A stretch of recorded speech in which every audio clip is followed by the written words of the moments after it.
Deus falou muito ao meu coração o que vai acontecer daqui para frente. O que a gente vai fazer daqui para frente? Como eu e você devemos pensar, nos comportar daqui para frente? Porque são 8 anos, mas isso não termina agora. Isso não acaba agora. E Deus falou comigo. Eu queria que você abrisse a sua Bíblia em Judas. É o penúltimo livro da Bíblia. Judas. É o penúltimo e o menor livro, da Bíblia. Só tem um capítulo. Nós vamos ler do verso 20 ao verso 25. E eu queria pedir que você acompanhasse, ligasse seu aplicativo aí, ou abrisse sua Bíblia, para a gente acompanhar essa leitura. Judas, verso 20 ao 25. Bem pequenininho esse livro aí da Bíblia. Bem, diz assim: edifiquem-se, porém, amados, na santíssima fé que vocês têm, orando no Espírito Santo. Mantenham-se no amor de Deus, enquanto esperam que a misericórdia de nosso Senhor Jesus Cristo os leve para a vida eterna. Tenham compaixão daqueles que duvidam, a outros salvem, arrebatando-os do fogo. A outros ainda mostrem misericórdia com temor, odiando até a roupa contaminada pela carne. Aquele que é poderoso para impedi-los de cair e para apresentá-los diante da sua glória sem mancha e com grande alegria, ao único Deus, nosso Salvador, sejam glória, majestade, poder e autoridade, mediante Jesus Cristo, nosso Senhor, antes de todos os tempos, agora e para todo sempre. Amém.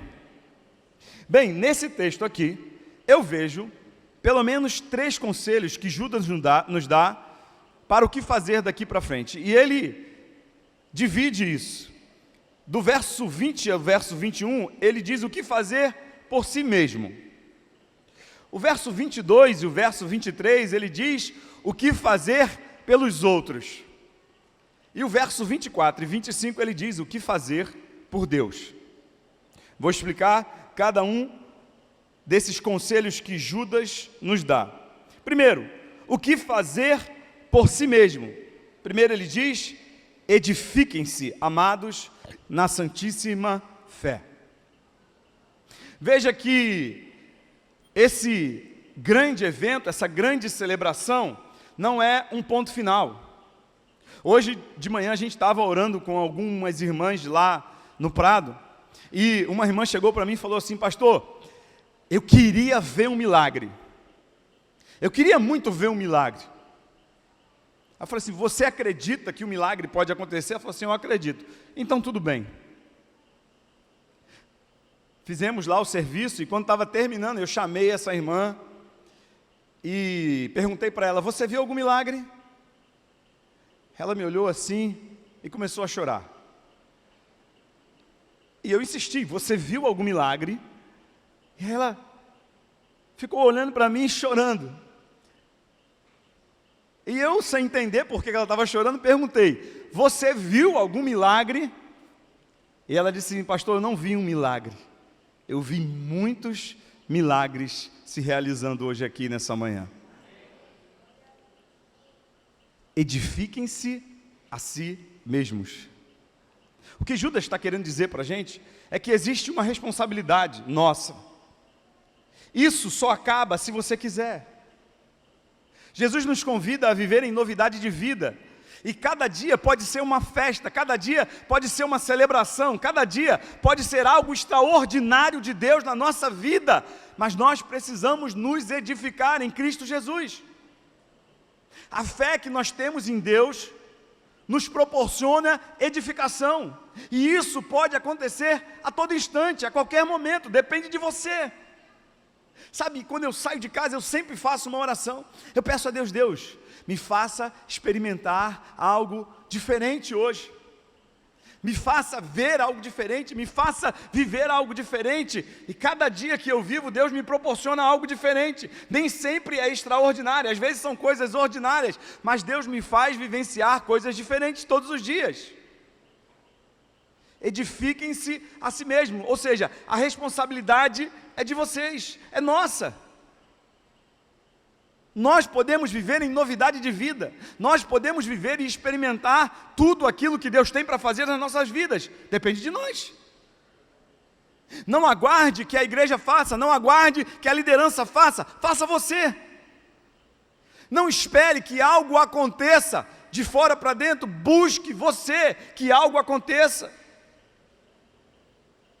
Hoje nós tivemos o prazer de expressar o amor de Deus de forma prática.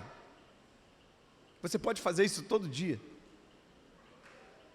Você pode vivenciar isso a todo instante.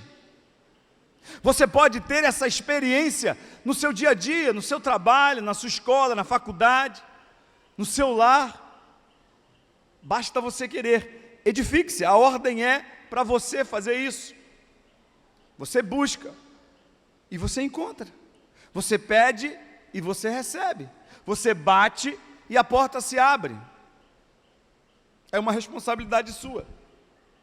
Ele diz assim: edifiquem-se, porém, amados, na santíssima fé que vocês têm. Vocês já têm a fé. E aí ele continua dizendo o seguinte: orando no Espírito Santo. Sabe, esse termo, orar no Espírito Santo, muitas vezes é confundido com orar em línguas. Não é isso que o texto está dizendo. Não é isso que Judas está nos ensinando. Orar no Espírito Santo é manter uma vida de comunhão íntima com o Espírito Santo. Em outros textos você vai ver orar sem cessar. É manter o seu pensamento em constante comunhão com o Espírito Santo de Deus. É manter a sua mente sempre ligada ao Espírito Santo de Deus. É como se você mantivesse o contato o tempo todo. Eu não sei aqui se alguém já trabalhou com rádio. Aqui na igreja a gente trabalha com rádio, né? Tem alguns radinhos de comunicação aqui. Então, aquele radinho, ele fica ali numa frequência passiva. E quando você precisa falar com alguém, você pega o rádio, aperta o botãozinho e automaticamente quem está na rede, quem está naquela frequência, vai ouvir a sua voz. Vai ouvir o que você tem para falar. E da mesma forma que essa pessoa ouve você, ao término da sua mensagem, essa pessoa pode responder você. Basta você terminar de falar e ela vai te responder. Eu acho que o que Judas está querendo dizer é mais ou menos isso. Orar no Espírito Santo é manter a sua mente, o seu coração focados no Espírito Santo o tempo todo. É você saber que você está ali na presença do Espírito Santo, porque ele diz aqui que a fé que nós já temos, ou seja, se nós já temos fé, é porque o Espírito Santo habita em nós, e se ele habita em nós, ele está disponível todo o tempo. E manter a oração, manter o contato com ele, depende exclusivamente de nós. Ele diz aqui, edifiquem-se. Para que isso continue, é preciso um esforço, é preciso ter uma vontade, um desejo de manter essa conexão com ele. Ou você pode ignorá-lo durante todo o dia, e chegar de noite, quando você estiver cansado, exausto, já de tantas coisas que você fez, você lembra que você tem que cumprir o seu checklist de obrigações religiosas. Aí você faz a sua oração, tipo assim, eu já fiz a minha oração. Eu fiz o cheque, né? Cheque, oração, cheque. Quando o Espírito Santo, ele esteve durante todo o dia disponível para você. Sabe, a gente vê pequenos milagres acontecendo quando a gente coloca a nossa vida no lugar certo, no centro da vontade de Deus. E isso não depende de Deus, depende de você. Depende de você querer fazer, depende de você buscar. E Judas vai dizer aqui assim para a gente, orando no Espírito Santo. Então, para de pensar que orar no Espírito Santo é você ficar falando em línguas o tempo todo, porque pouco você vai edificar se você não souber o que você está falando. E comece a entender que orar no Espírito é manter um tempo de comunhão com o Espírito Santo, manter a sua ligação, a sua conexão com Ele. Isso é edificar-se a si mesmo. Versículo 21. Mantenham-se no amor de Deus. Se ele está dizendo para a gente se manter no amor de Deus, é porque facilmente a gente se afasta do amor de Deus.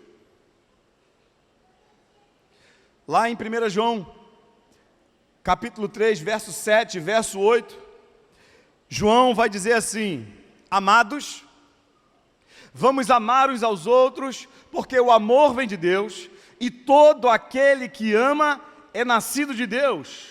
Se não ama, não conhece a Deus, porque Deus é amor. 1 João 4, versículo 7 e versículo 8.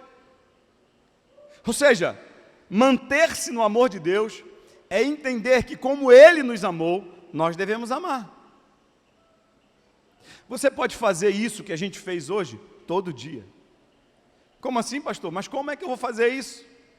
Como é que eu vou atender de graça todos os dias? Como é que eu vou usar o meu trabalho para abençoar outra pessoa? E como é que eu vou viver? Não, você não precisa fazer de graça, não. Faça da melhor forma que você puder. Atenda alguém como se você estivesse atendendo Jesus. Cuide de alguém, do seu cliente, do seu paciente, do seu aluno, do seu funcionário, do seu patrão, como se você estivesse fazendo para Jesus. João vai dizer nesse mesmo texto que como pode a gente dizer que ama a Deus se a gente aborrece o outro? Como pode dizer, eu amo a Deus que não vejo, e dizer que eu amo o meu irmão que eu vejo? Como pode? Isso não pode acontecer. Porque se você não ama o seu irmão, como é que você vai amar a Deus? Esse é o tema dessa carta de João, da primeira epístola de João. Então manter-se no amor de Deus é manter-se produtivo para o amor de Deus. Porque o amor, ele produz frutos. O amor, ele produz evidências. O amor, ele é a prova concreta de que Deus existe, porque Deus é amor. E aí, se você achou que hoje foi o dia de você expressar o amor de Deus, você está enganado. Você está muito enganado, porque isso é para a gente fazer todos os dias. É claro que hoje foi um dia especial, mas você pode fazer isso todos os dias. Imagine que você está no seu trabalho e que a qualquer momento Jesus vai aparecer lá, e que o seu trabalho é para Jesus. Pronto, mantenha-se no amor de Deus. É assim que a gente se mantém no amor de Deus. É assim que a gente mantém a chama acesa. É isso que a gente faz depois da festa. A gente continua, a gente progride, a gente avança, a gente persiste em fazer o bem, a gente persiste em amar, porque a salvação de Cristo Jesus em minha vida me impulsiona por esse caminho. Ela me guia por esse caminho, ela me conduz por esse caminho. Não é uma data no calendário, é a minha vida a serviço do Rei. E Deus não será conhecido se não for através de você. É claro que Ele pode se revelar, Ele tem poder para isso, mas Ele prefere fazer isso através da sua vida. Jesus disse isso lá no Sermão do Monte, Mateus capítulo 5, para que vejam as vossas boas obras e glorifiquem o vosso Pai que está nos céus. E aí ele diz que mantenham-se no amor de Deus, enquanto esperam que a misericórdia de nosso Senhor Jesus Cristo os leve para a vida eterna. Veja que ele fala aqui algumas coisas que nós podemos fazer. Primeiro, edificar-se na fé, orar no Espírito, manter-se no amor e esperar que a misericórdia de nosso Senhor Jesus Cristo nos leve. Quem faz isso não está perdendo seu tempo, está aguardando com esperança a manifestação da misericórdia de Deus que nos levará para a vida eterna. É uma segurança, é uma certeza, é uma confiança. Ou seja, enquanto a gente está aguardando aqui a eternidade, enquanto a gente está aguardando o dia que Ele nos levará, enquanto a gente está esperando ou o dia da nossa morte, ou o dia do nosso chamado, do nosso arrebatamento, a gente continua permanecendo firme. É isso que a gente pode fazer por nós. E é isso que eu desejo do fundo do meu coração, que nós como igreja continuemos a fazer. Buscando a Deus em oração, mantendo o amor firme em todos os dias da nossa vida, vivendo uma vida que edifica-se a si mesma através da fé, sabe, esperando com paciência. Judas vai falar de 3 temas aqui importantes nesses 2 versículos: fé, esperança e amor. O que Paulo vai dizer lá em 1 Coríntios capítulo 13, permaneçam a fé, a esperança e o amor. É isso que nós precisamos, é disso que o texto está dizendo. O que fazer por você? Edifique-se na fé, ore no Espírito, mantenha-se no amor de Deus e espere, aguarde. Essa palavra esperança me traz muita alegria e me traz muito contentamento, porque essa palavra diz para mim que enquanto eu espero, enquanto eu aguardo, enquanto eu confio em Deus, Ele está trabalhando em meu favor. Ele está trabalhando em nosso favor. Bem, primeira parte, o que fazer por si mesmo. Segunda parte, o que fazer pelos outros. Ele vai dizer aqui, verso 22, tenham compaixão daqueles que duvidam. Quem são aqueles que duvidam? Os que não têm fé. Duvidar é não ter fé, é não acreditar. E ele está dizendo para a gente que a gente precisa ter compaixão daqueles que duvidam. Veja, se por um lado nós precisamos nos edificar na nossa fé, nós precisamos ter compaixão daqueles que duvidam, daqueles que ainda não têm fé, daqueles que ainda não acreditam. Compaixão é se colocar no lugar do outro. Compaixão é você saber a dor do outro e se posicionar no local da dor do outro. Gente, ódio, rancor, mágoa, já tem bastante por aí. Já tem de sobra. Já tem demais no mundo. E que nós não sejamos esses que conduzem o ódio, a raiva, a ira, a cólera, mas que sejamos portadores do amor de Cristo Jesus. Que sejamos aqueles que olham para a causa dos necessitados, como dessa irmã, que não tem um local decente para viver. Que nós sejamos estes que olham para aqueles que não têm condições de ir a um dentista, a um médico, de ter dinheiro para comprar roupa, comida, e nos colocamos no lugar deles. Tenham compaixão daqueles que duvidam. Eles ainda não creram. A diferença da gente para eles é só essa. Nós já fomos alcançados, já cremos, eles ainda não creram.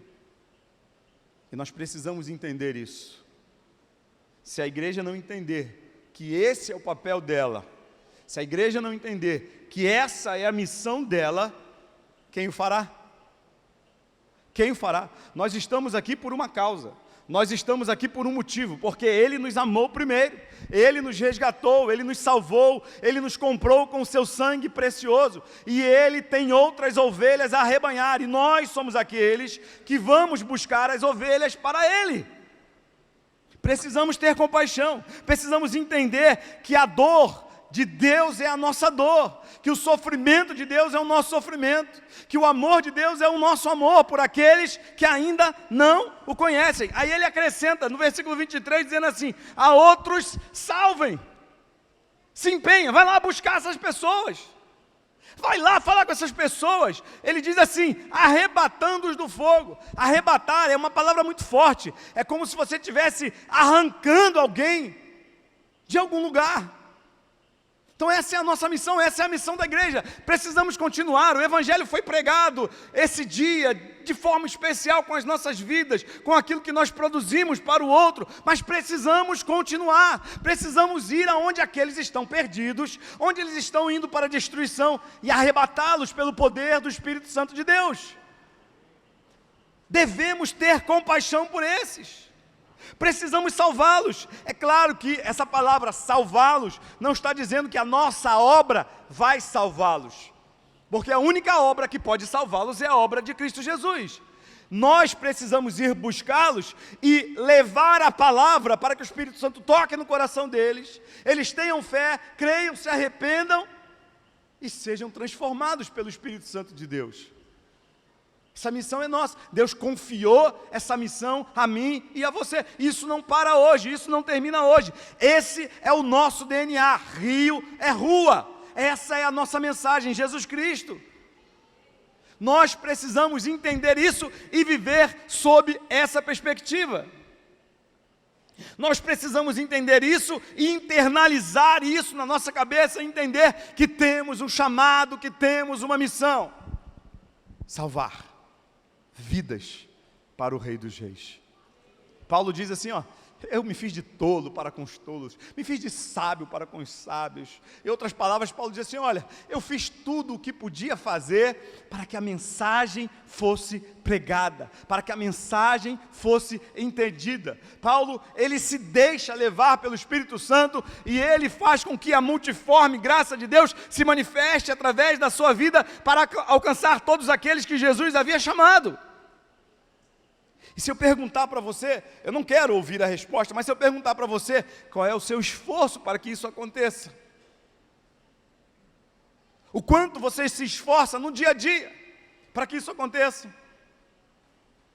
Qual é o seu empenho para que isso aconteça amanhã? Quando terminar a festa, terminou a festa amanhã, o que vai acontecer no seu trabalho, o que vai acontecer na sua casa, o que vai acontecer entre os seus vizinhos, entre a sua família, o que vai acontecer no seu ambiente de trabalho? Se isso ficar só aqui, se esse movimento todo ficar só entre nós, não valeu a pena. Mas que nós possamos ser impulsionados pelo Espírito para salvar, arrebatando-os do fogo. Aí ele diz assim, a outros ainda mostrem misericórdia com temor. Ele diz, odiando até a roupa contaminada pela carne.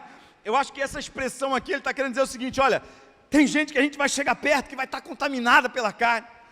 Tem gente que a gente vai chegar perto, sabe, que está imprestável para a sociedade. Mas não olha para isso não, despreza isso. E vai lá e mostra misericórdia.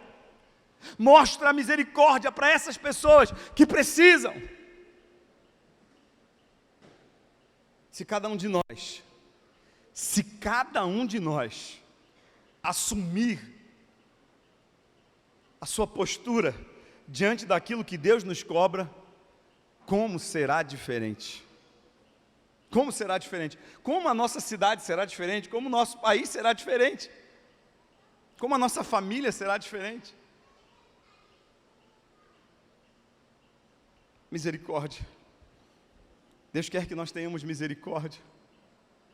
Deus quer que a nossa misericórdia se manifeste através da nossa vida. Pare e reflita sobre isso. O que você vai fazer amanhã? A partir de amanhã, o que você vai fazer?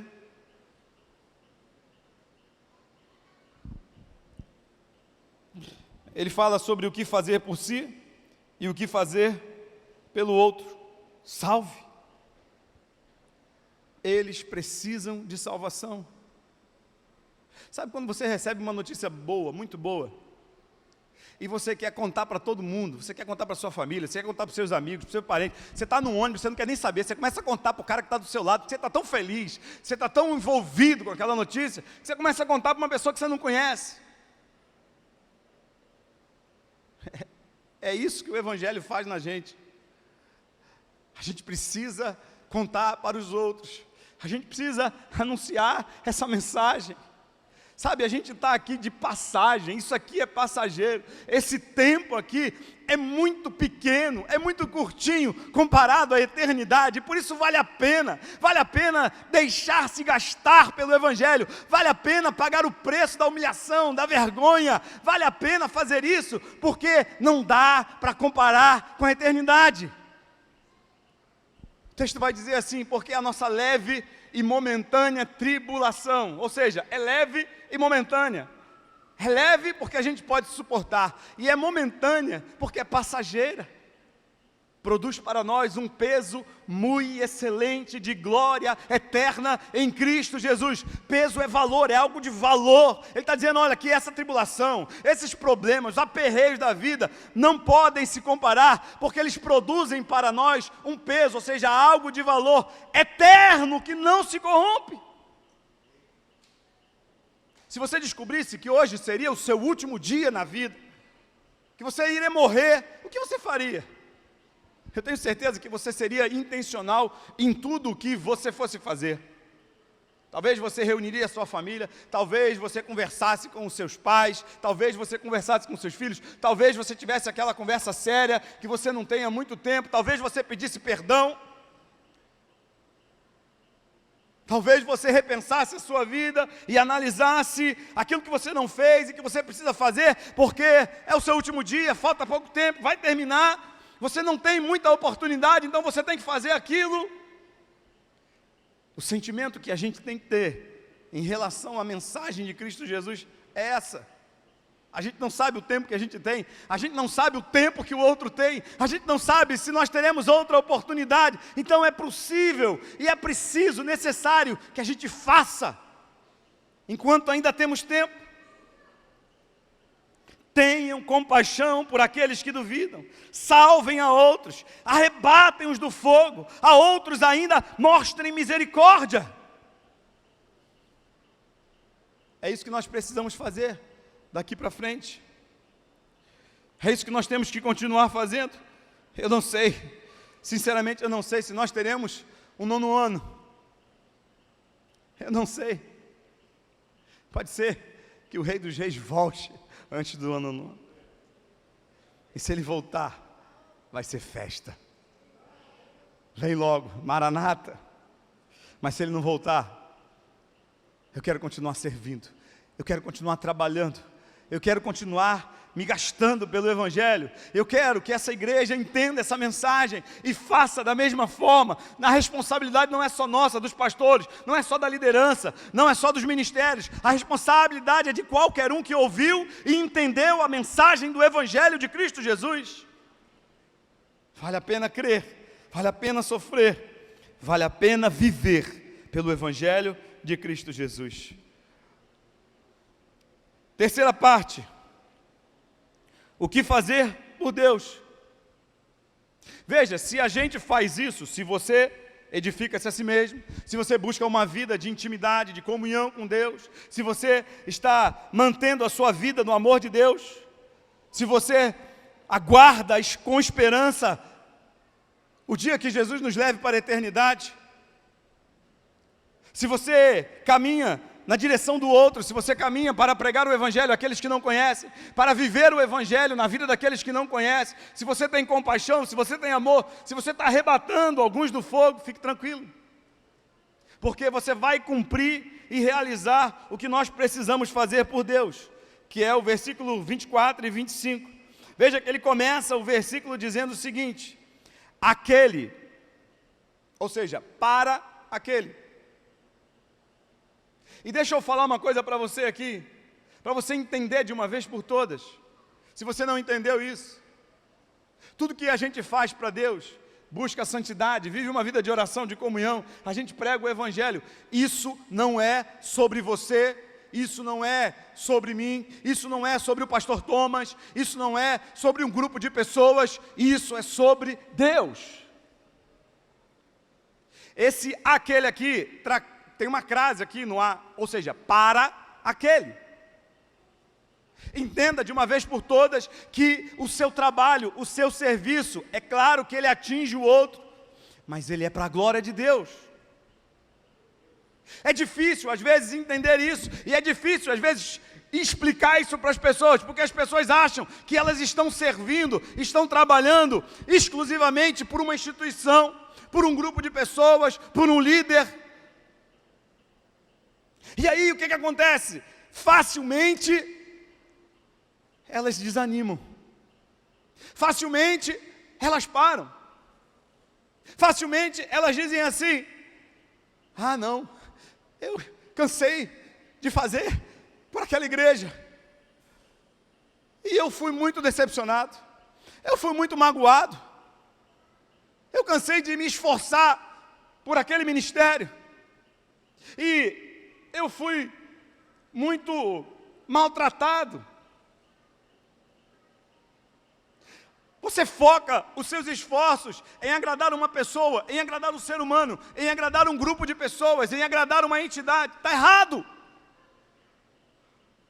Porque tudo o que a gente faz é para a glória de Deus. Jesus declarou isso. Jesus veio ao mundo e morreu para a glória de Deus Pai. Deus enviou o seu Filho para salvar o mundo para a glória dele. O que a gente faz é para a glória dele, porque dele, por ele e para ele são todas as coisas. Glória, pois, seja dada a ele. E aí você se frustra com facilidade, você se magoa com facilidade, você acha que você é perfeito demais para estar no meio daqueles que não são perfeitos, e aí você olha para o pastor e fala: o pastor me decepcionou, está vendo? Não posso confiar no pastor. Não confia em mim não, confia em Jesus, porque inevitavelmente em algum momento da vida eu vou decepcionar você.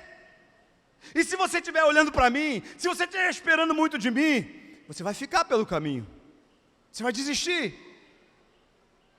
Aí você vai me perguntar: pastor, mas a igreja não é o lugar de gente santa? Sim, a igreja é o lugar de gente santa. Pecadores que foram santificados por Cristo Jesus. E é por isso que eu estou aqui. Porque eu sou um deles. Mas talvez você se ache perfeito demais. Talvez você não se enquadre no meio desses pecadores. Talvez o seu padrão moral seja elevado demais. Talvez o seu padrão de exigência seja elevado demais. E você não quer mais se decepcionar. E você não quer mais, sofrer. Você está no lugar errado. Esse aqui não é o seu lugar. Sabe por que eu estou aqui? Porque assim como muitos que aqui estão e são pecadores, reconhecem que são pecadores, e que muitas vezes correm para a cruz. Correm para a cruz do Calvário.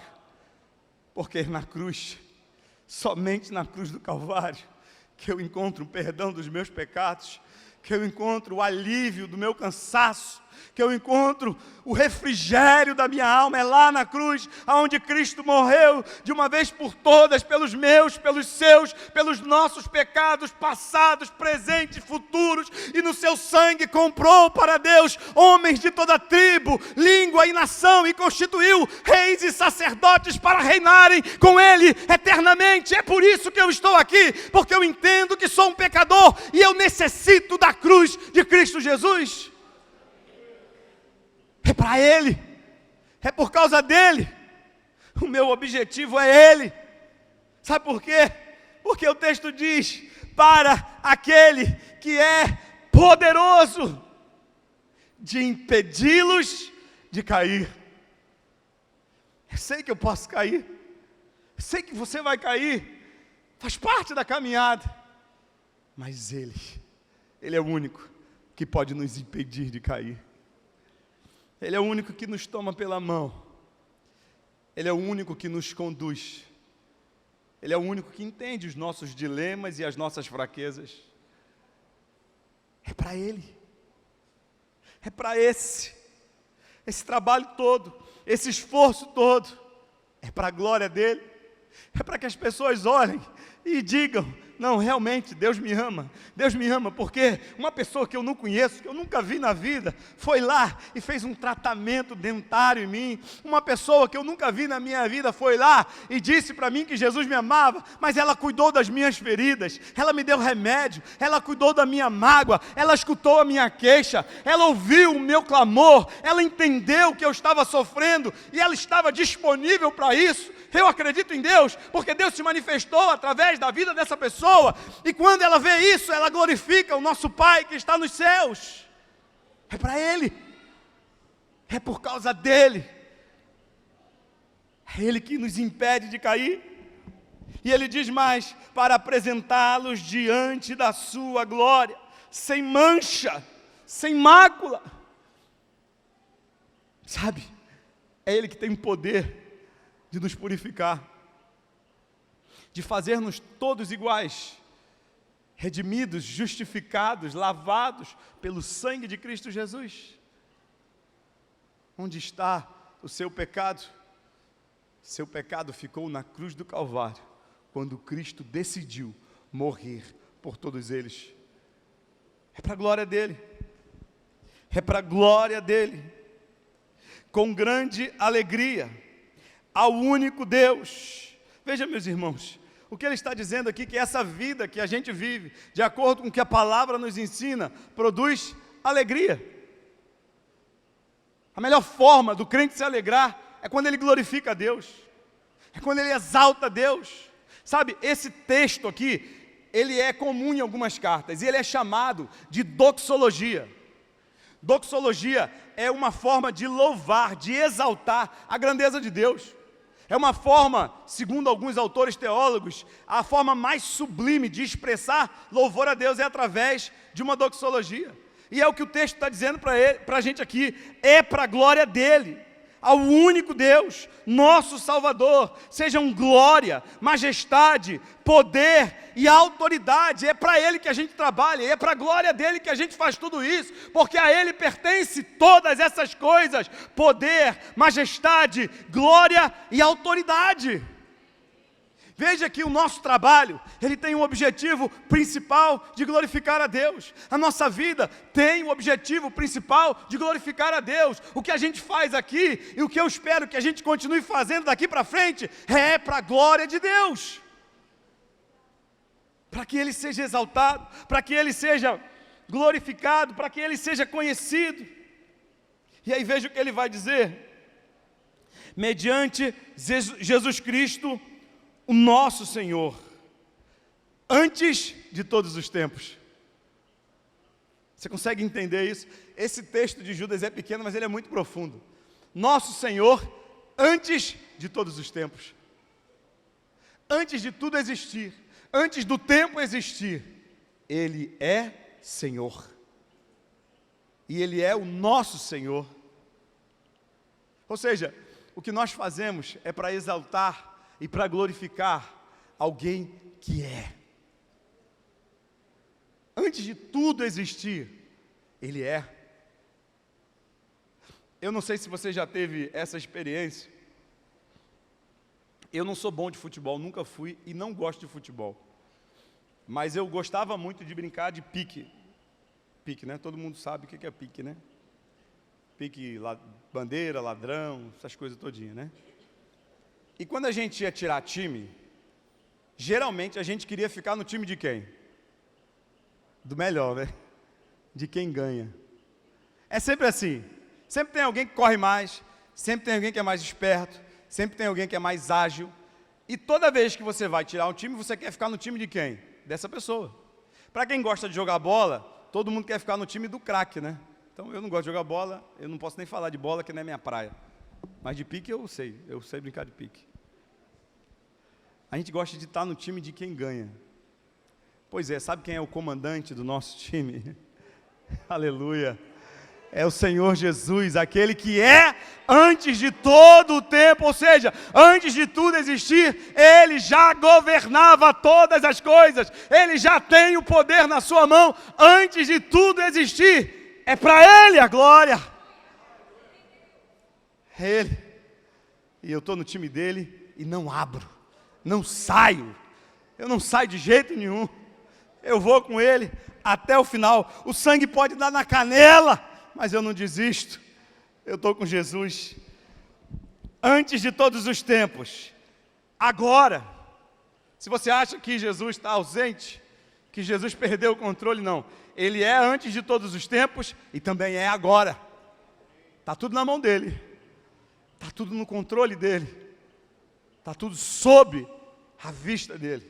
É claro que Ele não interfere o tempo todo, mas Ele tem o controle, Ele tem o poder, Ele tem a autoridade, Ele tem o domínio, Ele tem toda a soberania sobre todas as coisas. Não há nada, absolutamente nada, que não pertença a Ele, que Ele não diga, é meu, porque Ele é Senhor sobre tudo e sobre todos.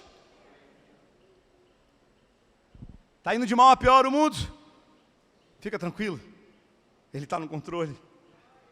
As coisas estão degringolando, não se surpreenda, não fique admirado, não fique surpreso com o que está acontecendo.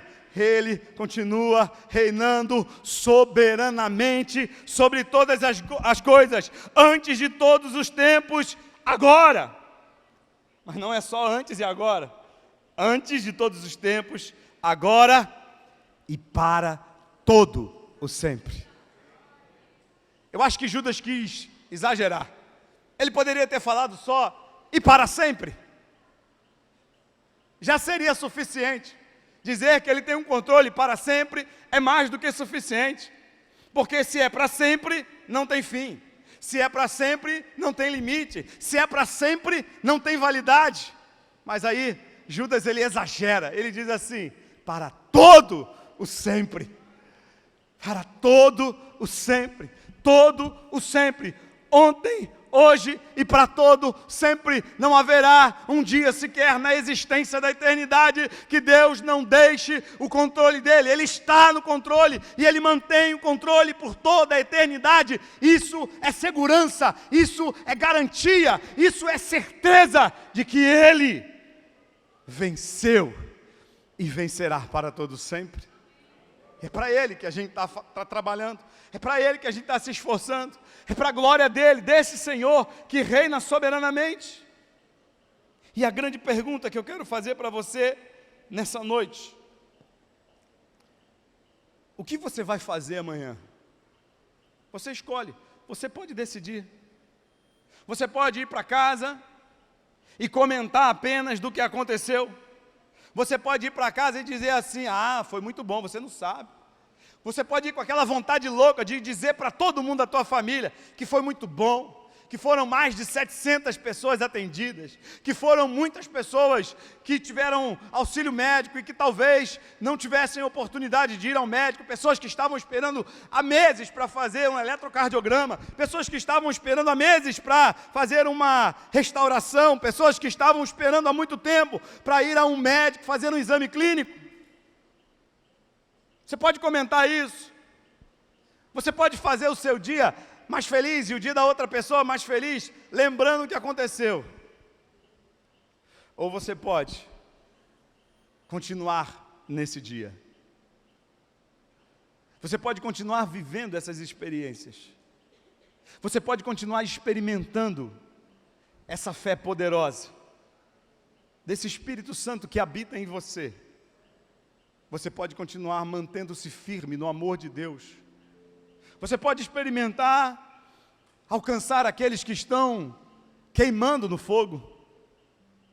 Você pode demonstrar compaixão e misericórdia por aqueles que estão perdidos. Você pode olhar para essa comunidade que muitos de vocês fazem parte e dizer assim, não, eu vou participar agora. Eu quero me envolver. Sabe, eu quero ir lá no banho da graça, eu quero ir na esquina. Eu quero experimentar. Eu quero compartilhar desse amor de Deus. Eu não quero ficar só mais assistindo e ouvindo. Todo domingo o pessoal fala, o banho foi uma bênção, a esquina foi uma bênção, a FUNAD foi uma bênção.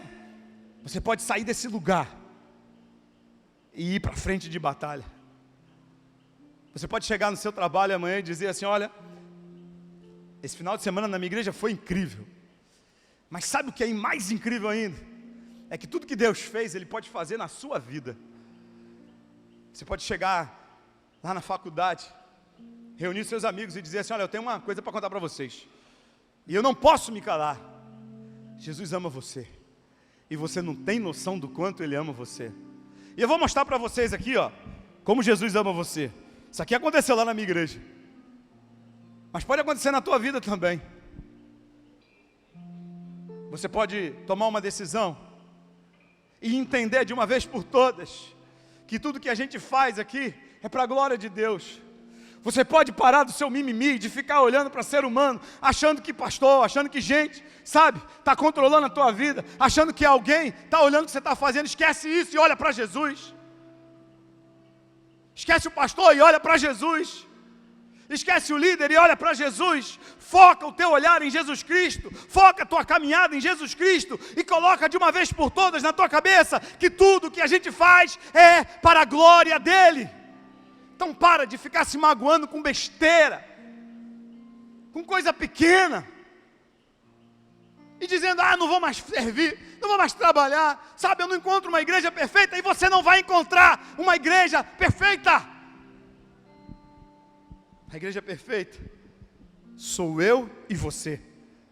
Espaço perfeito não existe, gente perfeita não existe, existe gente imperfeita, que foi santificada, justificada pelo sangue de Cristo Jesus, e caminha a despeito de todas as mazelas, caminha a despeito de todas as dores, caminha olhando para Cristo, sabendo que Ele é o autor e consumador da nossa fé. Sabe, se você ficar procurando igreja, você nunca vai encontrar. Você pode sair daqui, você vai encontrar outra igreja, cheia de gente imperfeita que nem você. Ou você muda de uma vez por todas, e entende que o Evangelho não é sobre você, que a mensagem de Cristo Jesus não é só para você, mas é para o outro, e é para a glória dele. Ou você vai continuar marcando passo. Marcar passo é quando o soldado está lá, e ele fica assim, não sai do lugar, está marcando passo, não vai para lugar nenhum, está parado, não é movimento, porque ele está parado. Mas quando ele entende, ele olha para Cristo Jesus, ele avança,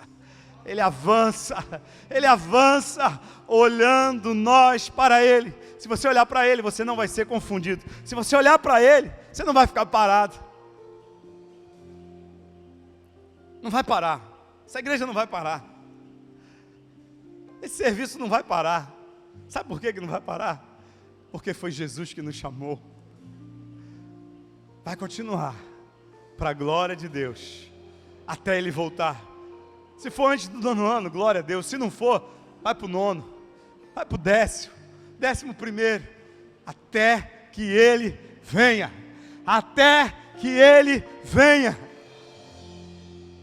Eu quero desafiar você a sair do lugar comum, a parar de ficar olhando para as circunstâncias, a parar de ficar olhando para as coisas que tão de perto nos rodeiam, e a caminhar, continuar. Arrasta esse 8º ano junto contigo, sabe, leva para o dia a dia. Semana que vem está aí, amanhã tem culto de oração, terça-feira também, quarta também, quinta-feira também, sexta também, sexta tem ação, sábado tem mais ação, domingo tem mais ação. Isso aqui é só um intervalo, isso aqui é só o tempo que a gente tem para recuperar o fôlego, mas o nosso lugar é lá fora. O lugar da Igreja Rio é lá fora. O lugar da Igreja Rio é alcançando os perdidos. O lugar da Igreja Rio é chorando com os que choram. O lugar da Igreja Rio é sofrendo com os que sofrem. O lugar da Igreja Rio é pregando o Evangelho de Cristo Jesus lá fora. E é lá que Jesus está esperando a gente. É para lá que a gente vai. É para lá que essa igreja vai caminhar. O que a gente vai fazer daqui para frente? A gente vai edificar a nossa vida em Cristo Jesus, cada dia mais, fortalecendo na palavra, na oração, na fé em Cristo Jesus. Mas a gente também vai buscar os outros. Vai lá buscar os outros, aonde eles estão, até que Cristo os salve. A gente vai pregar a tempo e fora de tempo, com a nossa vida, com aquilo que a gente tem, com a nossa boca, com as canções, com as ações, até que Jesus Cristo os salve. Quantas vezes? Tantas vezes forem necessárias, nós pregaremos o Evangelho de Cristo Jesus, a mensagem, a única mensagem que pode transformá-los. É isso que a gente vai fazer. E para Deus, o que a gente vai fazer? A gente vai seguir glorificando o nome dEle. A gente vai seguir exaltando o nome dEle. A gente vai seguir declarando que Ele é Senhor antes de todos os tempos, agora e para todos sempre. Ele é Senhor, para todos sempre. Ele é Senhor. Fique de pé. Aleluia.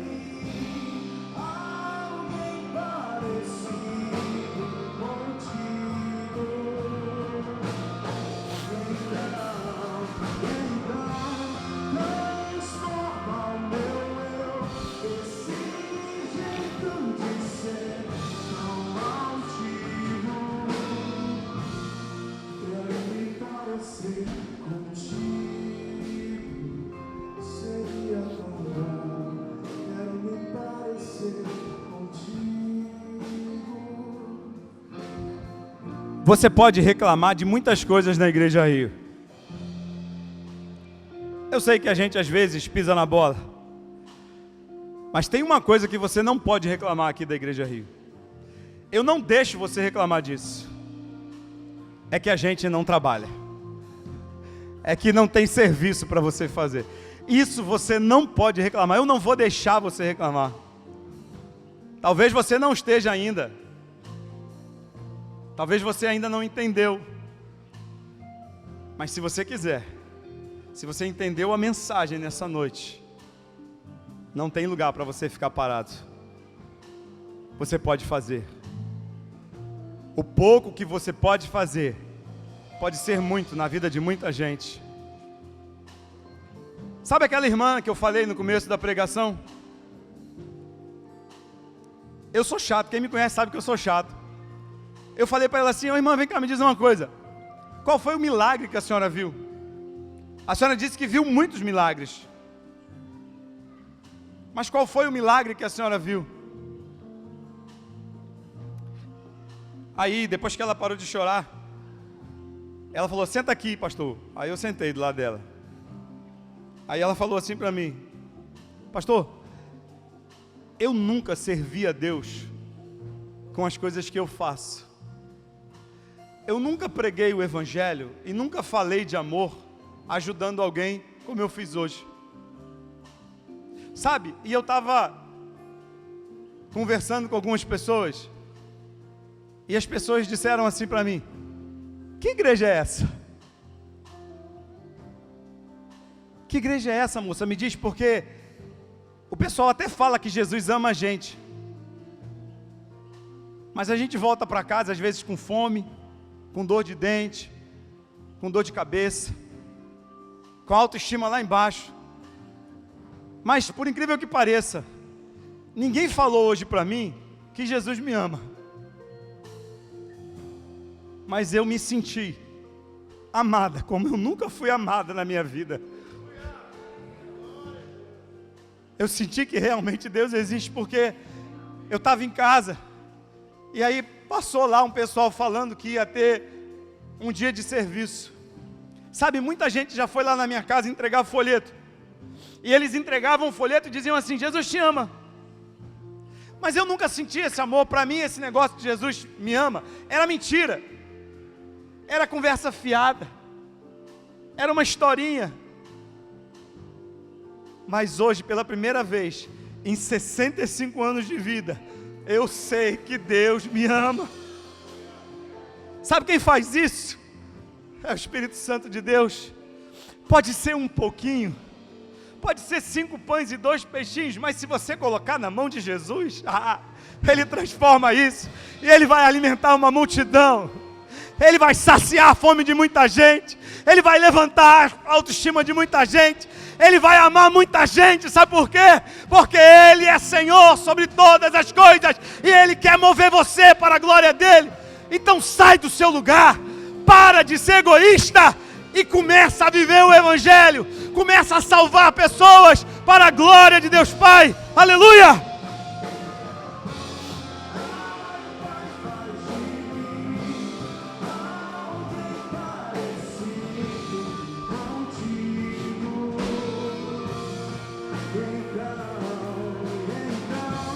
Transforma o meu eu nesse jeito de ser tão altivo.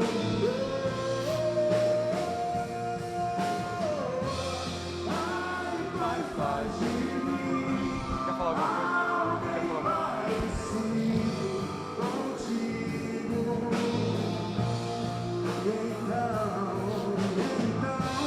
Transforma o meu eu nesse jeito de ser tão altivo. Quero me parecer contigo. Senhor, nós louvamos o Teu nome, Pai, porque Tu és santo, Tu és bom, Tu és justo, Tu és puro, e Tu és tão misericordioso, Senhor, que Tu escolheu gente como eu para Te servir, gente como eu para testemunhar os Teus milagres. pequenos milagres que transformam mentes e corações. Pai, muito obrigado pelo privilégio de servir a Ti em uma igreja, Senhor, que entendeu o chamado. Uma igreja cheia de gente imperfeita como eu, mas que se coloca todo dia debaixo da cruz do Calvário e se submete ao Teu jugo que é suave e ao Teu fardo que é leve. Eu Te agradeço, Senhor, por cada vida aqui presente, por aqueles que não estão aqui, mas que estão assistindo nos seus lares, aqueles que estão extremamente cansados pelo dia exaustivo de trabalho. Eu Te agradeço por aqueles que entenderam o seu chamado e que contribuem para a glória do Teu nome e que Te exaltam a cada dia, a cada instante. Eu Te agradeço, Senhor, por todos os aperreios, por todas as dificuldades que surgiram, e porque em cada uma delas, Senhor, Tu se fez presente e Tu revelou o Teu amor e a Tua bondade, nos dando graça, Senhor, e nos dando tudo aquilo que nós necessitamos para continuar. Eu Te agradeço, Senhor. Eu Te agradeço, Pai, porque nesses 8 anos, Pai, Tu tens se manifestado de maneira poderosa e coisas grandiosas estão acontecendo nas nossas vidas e através delas. Senhor, eu Te agradeço, meu Pai. Eu Te agradeço, Senhor, porque Tu tens um plano para cada um de nós. E Tu tens realizado esse plano, esse propósito na vida daqueles que se dispõem a Te servir, daqueles que se dispõem a entregar-se a Ti e deixarem-se ser gastados, Senhor, pelo Teu reino e para a Tua obra. Eu Te agradeço, Senhor. Mas eu não quero terminar essa oração apenas Te agradecendo, Senhor, embora eu saiba que isso é tudo que nós precisamos fazer. Eu quero Te pedir, Senhor, só uma coisa, Pai, nessa noite. Só mais uma coisa, Senhor. Inquieta, Pai, aqueles que estão parados. Inquieta, Senhor, aqueles que estão estagnados. Aqueles que deixaram de olhar para Ti, estão olhando para as circunstâncias, para os problemas, para os homens. Inquieta, Senhor. Inquieta, Senhor. Inquieta, meu Pai. Tira o sono, Pai, desse povo. Tira, Senhor, a tranquilidade desse povo e coloca em movimento, Senhor. Coloca em marcha, Senhor. Coloca, Senhor, em marcha, olhando para Ti, para o Teu reino, Senhor. Levanta, Senhor, os caídos. Fortalece os enfraquecidos e dá ânimo e vigor àqueles que estão cansados, para a glória do Teu nome. Para a glória do Teu nome, Senhor. Essa igreja é Tua, Pai. É para a glória do Teu nome que nós estamos aqui. Assim nós oramos. Que o amor do nosso eterno Deus, que a graça do Filho, e que as consolações, a comunhão e o poder do Espírito Santo seja sobre todos nós, desde agora e para todos sempre. Se você concorda, diga amém. Deus abençoe. Tenha uma semana extremamente incomodado, para a glória de Deus.